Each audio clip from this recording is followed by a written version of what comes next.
और चलिए अब खबरें देख लेते हैं सुपरफास्ट अंदाज में।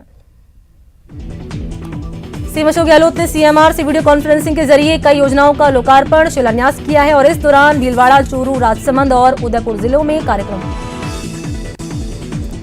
में जलदाय मंत्री डॉक्टर बीडी कल्ला, यूडीएच मंत्री शांति कुमार धारीवाल, चिकित्सा मंत्री डॉक्टर रघु शर्मा भी मौजूद रहे। इस कार्यक्रम में परिवहन मंत्री प्रताप सिंह खाचरियावास, अल्पसंख्यक मामलात मंत्री साले मोहम्मद, शिक्षा राज्य मंत्री गोविंद सिंह डोटासरा समेत कई विभागों के अधिकारी मौजूद रहे। विधानसभा अध्यक्ष डॉक्टर सीपी जोशी अपने निवास और खान मंत्री प्रमोद जैन भाया बारा, जबकि सहकारिता मंत्री उदयलाल आंजना राजसमंद से और उच्च शिक्षा मंत्री भंवर सिंह भाटी भी बीकानेर से कार्यक्रम में जुड़े।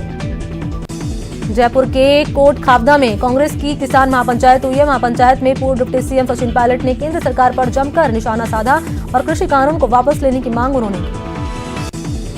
सचिन पायलट को पगड़ी पहनाकर मंच पर स्वागत किया गया। महापंचायत में पायलट समर्थक 14 विधायक भी शामिल हो रहे हैं। महापंचायत से पहले राजेश पायलट की मूर्ति का अनावरण भी कार्यक्रम भी रखा गया। महापंचायत में सीएम अशोक गहलोत, कांग्रेस के प्रदेश अध्यक्ष गोविंद सिंह डोटासरा समेत कई नेताओं को भी इनविटेशन दिया गया। हालांकि सीएमआर में कार्यक्रम के चलते सीएम महापंचायत में शामिल नहीं। जोधपुर में भी किसान आंदोलन के समर्थन में कांग्रेस ने रैली निकाली। कांग्रेस जिला कार्यालय से हुई इस रैली में आरसी अध्यक्ष वैभव गहलोत भी शामिल हुए। जयपुर में बीजेपी ऑफिस में आज पार्टी के सभी मोर्चे की एक साथ बैठक हुई। बैठक की अध्यक्षता की प्रदेश अध्यक्ष सतीश पूनिया ने। आगामी विधानसभा उपचुनाव के मद्देनजर बैठक बेहद महत्वपूर्ण मानी जा रही है। सांसद किरोड़ी लाल मीणा के साथ निकलने वाली बेरोजगारों की रैली अब पोस्टपोन हो गई है। राज्यसभा सांसद किरोड़ी लाल मीणा के नेतृत्व में रैली निकाली जानी थी। उन्होंने कहा कि बेरोजगारों से बातचीत के बाद रैली निकाली जाएगी। लोकसभा स्पीकर ओम बिरला कोटा के दौरे पर है। 5वें दिन भी बिरला ने शक्ति नगर कैंप में जनसुनवाई की। जनसुनवाई में बड़ी संख्या में शहरी और ग्रामीण इलाकों से लोग पहुंचे। इस दौरान बिरला ने समस्याओं को सुना और अधिकारियों को मौके पर ही निर्देश दिए।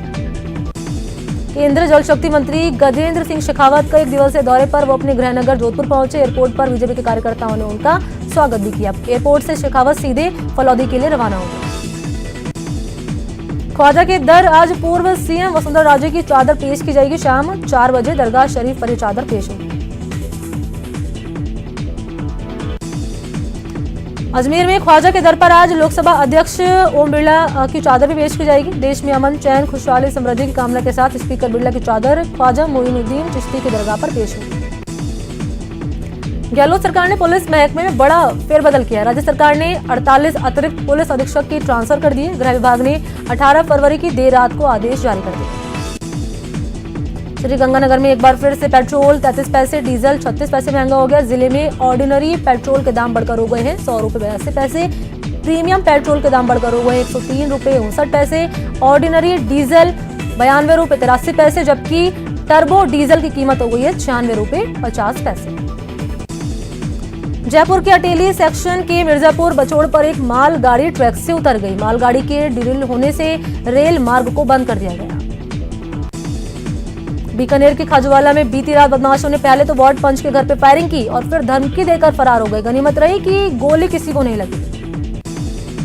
कोटा के अनंतपुरा थाना पुलिस ने बड़ी कार्रवाई की और 4 लाख रुपए की बाइक्स के साथ शातिर बाइक चोर को भी गिरफ्तार किया है। आरोपी के पास से पुलिस ने करीब 12 से ज्यादा बाइक्स जब्त। भरतपुर के रूपवास के चंदनपुरा में 4 दिन से लापता बच्चे का शव खेत के गड्ढे में मिला है। दबा हुआ पुलिस ने शव को एफएसएल की टीम की मौजूदगी में बाहर निकाला। कोटा के ग्रामीण की कनवास थाना पुलिस और डीएसटी ने बड़ी कार्रवाई करते हुए 75 लाख रुपए की नकदी बरामद की। यह नकदी स्विफ्ट डिजायर कार से बरामद की गई है। कार के ड्राइवर को पुलिस ने हिरासत में ली। जालौर की करडा पुलिस ने मादक पदार्थ के खिलाफ बड़ी कार्रवाई की है और एक आरोपी को कार के साथ गिरफ्तार भी किया। उसके कब्जे से करीब 40 लाख की हेरोइन भी बरामद की। डूंगरपुर के रतनपुर बॉर्डर पर पुलिस ने बड़ी कार्रवाई की है। पुलिस ने अवैध शराब से भरे एक ट्रक को जब्त कर लिया। ट्रक से 286 अवैध कार्टन शराब भी बरामद की और जब्त शराब की कीमत बताई जा रही है करीब 20 लाख रुपए। मामले में 2 आरोपियों को भी गिरफ्तार कर लिया। पंखों की आड़ में शराब की तस्करी यहां पर हो रही थी। जोधपुर के तिवरी की मथानिया पुलिस को बड़ी सफलता हाथ लगी है। एटीएम लूट मामले में पुलिस ने 2 आरोपियों को धर दबोचा। आरोपियों ने 17 जनवरी को एटीएम में तोड़फोड़ करके लूट की कोशिश की थी। उदयपुर के गोगुंदा में एक के बाद एक 3 लूट की वारदात सामने आई है। तीनों ही वारदातों में आरोपियों ने 2 पहिया वाहन चालकों को निशाना बनाया, उन पर तलवार से हमला करके मोबाइल, पर्स, अन्य सामान लूट लिया। भरतपुर के नगर में सीमेंट ले जा रहे एक ट्रक में अचानक आग लग गई। इस दौरान ट्रक ड्राइवर और खलासी ने कूदकर अपनी जान बचाई है। फायर ब्रिगेड ने मौके पर पहुंचकर आग पर काबू पा लिया। करौली में हिंडौन सदर थाना पुलिस ने जुआरी के खिलाफ बड़ी कार्रवाई की है और 15 लोगों को जुआ खेलते गिरफ्तार कर लिया। पुलिस ने जुआरियों के कब्जे से 2,96,190 रुपए भी जब्त किए। 3 साल पहले अगवा हुई बिहार के जहानाबाद की नाबालिग लड़की दौसा में मिली। जून साल 2018 में एक नाबालिग को किडनैपिंग की गई थी उसकी, जिसके बाद नाबालिग के परिजनों ने थाने में अपहरण का केस दर्ज कराया था। दौसा के रामगढ़ पचवारा थाना पुलिस ने रेप के आरोपी को गिरफ्तार कर लिया। आरोपी ने महिला के साथ दुष्कर्म की वारदात को अंजाम दिया था। करौली में एक होटल से पुलिस ने सेक्स रैकेट का भंडाफोड़ किया। पुलिस ने 3 युवक, 2 लड़की, होटल संचालक को भी अपनी कार्रवाई के तहत गिरफ्तार कर लिया। धौलपुर में होटल संचालक की हत्या मामले का पुलिस ने खुलासा कर दिया है। होटल संचालक के जीजा ने ही हत्या की सुपारी दी थी। बूंदी पुलिस ने अवैध बजरी परिवहन करते 2 माफियाओं को पकड़ा, साथ ही 2 ट्रैक्टर ट्रॉली को भी जब्त किया।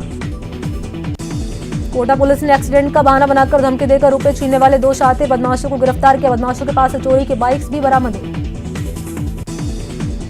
उदयपुर के गोगुंदा क्षेत्र में 3 अज्ञात बदमाशों ने तलवार से हमला करके युवक से लूटपाट की। पुलिस ने मामला दर्ज कर लिया है। अज्ञात बदमाशों की तलाश भी पुलिस ने शुरू कर दी।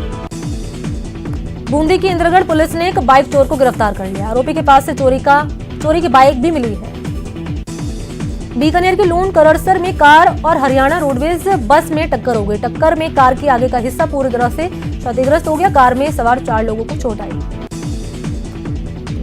श्रीगंगानगर के गरसाना में देर रात एक तेज रफ्तार कार ने एक बच्चे को अपनी चपेट में ले लिया। हादसे में 11 साल के बच्चे ने मौके पर ही दम तोड़ दिया। भुसावर के गांव नहरपुर में पशु चारे की कड़वी में अज्ञात कारणों के चलते आग लग गई। मौके पर फायर ब्रिगेड की टीम पहुंची, आग पर काबू पा लिया। भरतपुर के लखनपुर में पुलिस ने लूट के 2 आरोपियों को गिरफ्तार कर लिया। मामले में 2 आरोपियों की गिरफ्तारी पहले ही हो चुकी थी। कोटा के टावा थाना इलाके में बेकाबू कार खाई में उतर गई। हादसे में कार क्षतिग्रस्त हो गई। कार में सवार लोग घायल हो गए। प्रतापगढ़ के मुंगाना कस्बे में चोरों ने 2 मंदिरों को निशाना बनाया। चोरों ने पहले राधाकृष्ण मंदिर में धावा बोला, उसके बाद चोरों ने कस्बे के ही हिंगलाज माता मंदिर को निशाना बना लिया। अजमेर के गंज थाना इलाके में चोरों ने एक सोने मकान से लैपटॉप के साथ कई सामान और कैश चुराकर फरार हो गए। बताया जा रहा है कि मकान मालिक उमेश शर्मा शादी समारोह में शामिल होने आए थे। भरतपुर के आदि बद्री और कंकाचल पर्वतीय क्षेत्र में हो रहे अवैध खनन के विरोध में धरना जारी है। 34वें दिन भी किसान धरना अपना दे रहे हैं।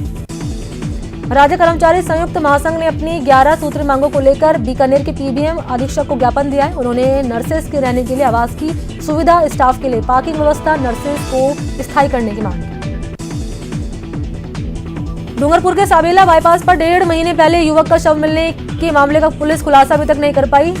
इसके विरोध में परिजनों ने कलेक्ट्रेट पर प्रदर्शन भी किया है और पुलिस पर कोताही बरतने का आरोप भी लगाया। भरतपुर में सहायक वन संरक्षक और वन रेंजर्स ऑफिसर्स की परीक्षा हुई है। परीक्षा के लिए 24 सेंटर्स बनाए गए थे। अभ्यर्थियों से कोरोना गाइडलाइंस की पूरी तरह से पालना भी कराई गई और बिना मास्क पहने परीक्षा केंद्र में एंट्री नहीं दी गई। चमोली हादसे के रेस्क्यू का आज 13वां दिन है और अब तक 61 लोगों के शव और 28 मानव अंगों को मलबे से निकाला जा चुका है। 143 लोग अभी भी लापता है। यह आपदा इतनी भयावह थी कि अब तक चमोली के कई हिस्सों में मलबा दिख रहा है। पीएम मोदी ने विश्व भारती यूनिवर्सिटी के दीक्षांत समारोह को वीडियो कॉन्फ्रेंसिंग के जरिए संबोधित किया। समारोह के दौरान कुल 2535 स्टूडेंट्स को डिग्री दी गई। कार्यक्रम में पश्चिम बंगाल के राज्यपाल जगदीप धनखड़, केंद्रीय मंत्री शिक्षा मंत्री रमेश निशंक भी मौजूद रहे। दीक्षांत समारोह को संबोधित करते हुए पीएम नरेंद्र मोदी ने कहा कि मेरे लिए दीक्षांत समारोह का हिस्सा बनना बेहद ही प्रेरणादायक है। पीएम मोदी ने अपने संबोधन में कहा कि गुरुदेव टैगोर ने जो एकता का संदेश दिया उसे कभी ना भूलें। गुरुदेव ने इस यूनिवर्सिटी में भारत की आत्मा को जिंदा रखा।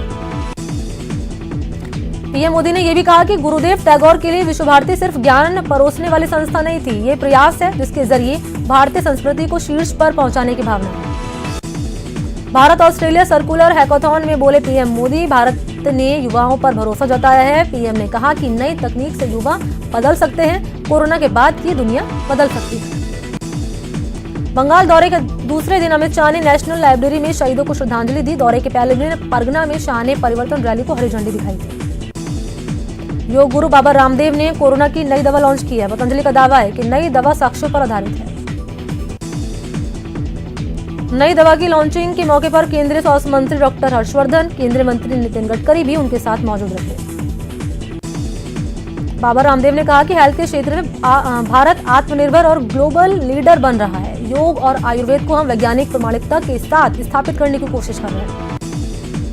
केंद्रीय मंत्री नितिन गडकरी ने इस बीच कहा कि पतंजलि के अनुसंधान का देश को फायदा तो होगा ही, पर वैज्ञानिक रूप से ये काम करने के लिए बाबा रामदेव और आचार्य बालकृष्ण का धन्यवाद करता हूं। इसी के साथ आयुर्वेद चिकित्सा पद्धति की तारीफ करते हुए डॉक्टर हर्षवर्धन ने कहा कि कोरोना काल में आयुर्वेद पद्धति पर लोगों का विश्वास बढ़ा है। और चलिए यहाँ रुकते हैं छोटे से ब्रेक, और ब्रेक के बाद आप सभी का स्वागत है। चलिए खबरों के सिलसिले को आगे बढ़ाते हैं। गलवान घाटी की हिंसक झड़प में बड़ा कबूलनामा सामने आया। चीन ने पहली बार आधिकारिक तौर से माना है कि गलवान घाटी की हिंसा में उसके 5 सैनिक मारे गए थे, इनमें से एक रेजिमेंटल कमांडर भी शामिल था। चीन के सेंट्रल मिलिट्री कमीशन CMC ने शुक्रवार को इन सभी सैनिकों को बहादुरी पदक से नवाजा। हालांकि भारत और अंतर्राष्ट्रीय मीडिया एजेंसियों का मानना है कि इस हिंसा में चीन के 45 सैनिक मारे गए थे। जम्मू कश्मीर में 2 जगहों पर सुरक्षा बल और आतंकियों के बीच मुठभेड़ हुई है। पहला एनकाउंटर हुआ है शोपियां में, जहां पर सेना के जवान ने एनकाउंटर में 3 आतंकियों को ढेर कर दिया। श्रीनगर में हुए आतंकी हमले में 2 पुलिसकर्मी शहीद हो गए। आतंकियों के हमले का CCTV फुटेज भी सामने आया। हमलावरों को पकड़ने की कोशिश भी अब की जा रही है। दिल्ली के नजफगढ़ में दिल्ली पुलिस और बदमाशों के बीच मुठभेड़ हुई है। मुठभेड़ में लॉरेंस बिश्नोई काला जेठड़ी गैंग के बदमाश शामिल थे। मुठभेड़ में करीब 10 राउंड फायरिंग चली, जिसमें 2 बदमाशों को गोली लगी। पुलिस ने बदमाश वसीम, नाजिम और पंकज को गिरफ्तार कर लिया। पुडुचेरी में कांग्रेस को 22 फरवरी को विधानसभा में फ्लोर टेस्ट कराना होगा। इस संबंध में उपराज्यपाल तमिलिसाई सौंदरराजन ने आदेश भी जारी कर दिए। विपक्षी दलों का दावा है कि पुडुचेरी की कांग्रेस सरकार ने एक विधायक के इस्तीफे के बाद बहुमत खो दिया। पंजाब के फरीदकोट में बेखौफ बदमाशों ने दिन दहाड़े यूथ कांग्रेस के एक नेता की गोली मारकर हत्या कर दी। मुख्यमंत्री कैप्टन अमरिंदर सिंह ने पुलिस को कड़ी कार्रवाई के निर्देश दिए। अपकमिंग फिल्म धाकड़ की शूटिंग में व्यस्त कंगना रनौत ब्रेक लेकर ओडिशा के पुरी के जगन्नाथ मंदिर पहुंचे, जहां उन्होंने भगवान कृष्ण, उनके भाई बलराम और बहन सुभद्रा की प्रतिमाओं का दर्शन किया। उदयपुर की जलबुर्ज इलाके में पैंथर का जोड़ा देखकर लोग डर गए। इलाके में पहले भी यहां पर पैंथर देखा जा चुका है। 9 साल के लंबे इंतजार के बाद जयपुर में 7 पाक विस्थापितों की हिंदुस्तान की नागरिकता मिल चुकी है। जयपुर जिला कलेक्टर अंतर सिंह नेहरा ने इन्हें नागरिकता का प्रमाण पत्र सौंपा। भरतपुर में 7 साल बाद हुए ऑयल मिलर्स एसोसिएशन के चुनावों में कृष्ण कुमार अग्रवाल को निर्विरोध अध्यक्ष चुना गया है। कृष्ण कुमार के अध्यक्ष चुने जाने पर समर्थकों में खुशी की लहर बनी हुई है। भरतपुर का 288वां स्थापना दिवस धूमधाम से मनाया जा रहा है। स्थापना दिवस समारोह का आगाज बिहारी जी मंदिर में महाआरती के साथ हुआ। चित्तौड़गढ़ के अजोलिया के खेड़ा गांव के ग्रामीणों ने कलेक्टर को ज्ञापन दिया है और सर्विस रोड के काम को शुरू करने की मांग इन लोगों ने की। साल 2006 से ग्रामीण इसकी मांग कर रहे हैं। दौसा में स्टूडेंट्स निरक्षर परिजन और पड़ोसियों को साक्षर बना रहे हैं। परिवार साक्षरता कार्यक्रम के तहत स्टूडेंट्स को जिम्मेदारी दी गई है। चूरू के सुजानगढ़ की नई सभापति नीलोफर गौरी का व्यापारी समाज की ओर से अभिनंदन समारोह आयोजित किया गया। कार्यक्रम में सभापति को 51 किलो की फूल की माला पहनाकर उनका अभिनंदन किया। जयपुर के सीकर रोड पर स्थायी और अस्थायी अतिक्रमण पर ग्रेटर नगर निगम और JDA ने संयुक्त कार्रवाई की है। बुलडोजर से सड़क सीमा में हुए पक्के निर्माण को ध्वस्त किया है। चोमो पुलिया सर्किल से लेकर 14 नंबर तक पुलिया तक ये कार्रवाई की गई। भरतपुर के 288वें स्थापना दिवस के अवसर पर लोहागढ़ विकास परिषद ने महाराजा सूरजमल की प्रतिमा पर पुष्पांजलि अर्पित करके उन्हें नमन किया है। यातायात चौराहे पर हुए पुष्पांजलि कार्यक्रम में कलेक्टर नतमल डिडेल और IG प्रसन्न कुमार खमेसरा ने शिरकत की। अजमेर नगर निगम के नवनिर्वाचित पार्षद देवेंद्र सिंह शेखावत ने मेयर और CEO को प्रार्थना पत्र दिया है, जिसमें उन्होंने गाय के आगे आवारा जानवर शब्द को हटाकर उन्हें असहाय या निराश्रित शब्द से संबोधित करने की मांग की। भरतपुर के वैर में बार एसोसिएशन की कार्यकारिणी के अध्यक्ष और कोषाध्यक्ष पद का चुनाव संपन्न हुआ है, जिसमें अध्यक्ष पद पर नवनीत चौधरी और कोषाध्यक्ष पद पर धर्मवीर चौधरी निर्वाचित हुए। डूंगरपुर नगर परिषद की साधारण सभा की बैठक हुई है। बैठक की अध्यक्षता नवनिर्वाचित सभापति अमृतलाल कलासुआ ने की। बैठक में सांसद कनकमल कटारा, उप सभापति सुदर्शन जैन, आयुक्त नरपत सिंह, राजपुरोहित समेत कई पार्षद गण मौजूद रहे। अलवर के इटारणा में सैनिक छावनी में सेना की दक्षिण पश्चिम कमान का अलंकरण समारोह आयोजित किया गया। लेफ्टिनेंट जनरल आलोक क्लेर ने सेनानियों को वीरता पदक और यूनिटों को प्रशंसा पत्र देकर सम्मानित किया। बीकानेर में सिंधी समाज की ओर से क्रिकेट प्रतियोगिता हुई है। यहाँ पर रेलवे ग्राउंड पर क्रिकेट प्रतियोगिता के मुकाबले खेले जाएंगे। प्रतियोगिता का समापन होगा 25 फरवरी को।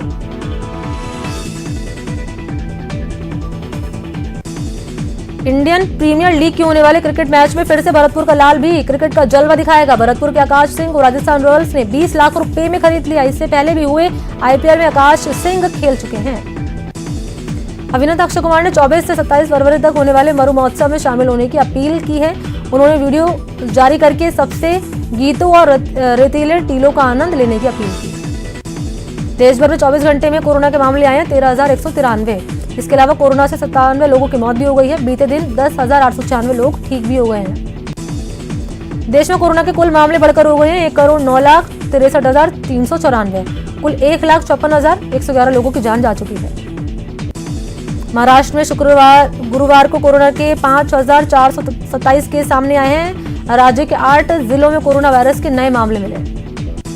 महाराष्ट्र में बीते 24 घंटे में कोरोना से 38 लोगों की जान जा चुकी है। कोरोना से कुल मौतें हो गई हैं 51,631। राज्य में फिलहाल एक्टिव केस मरीजों की संख्या है 40,000 से ऊपर। महाराष्ट्र में कोरोना के बढ़ते केस को देखते हुए राज्य सरकार ने 3 जिलों में लॉकडाउन का ऐलान कर दिया है। अमरावती, अकोला, यवतमाल में लॉकडाउन का ऐलान हुआ। कोटा में कोरोना पॉजिटिव मरीज के आंकड़ों में लगातार बढ़ोतरी भी देखने को मिल रही है। देर शाम आई रिपोर्ट में 15 मरीजों की जांच रिपोर्ट पॉजिटिव आई है। कोरोना से लंबी लड़ाई के बाद आखिरकार दौसा कोरोना फ्री हो गया। जिले में अब एक भी एक्टिव केस नहीं है।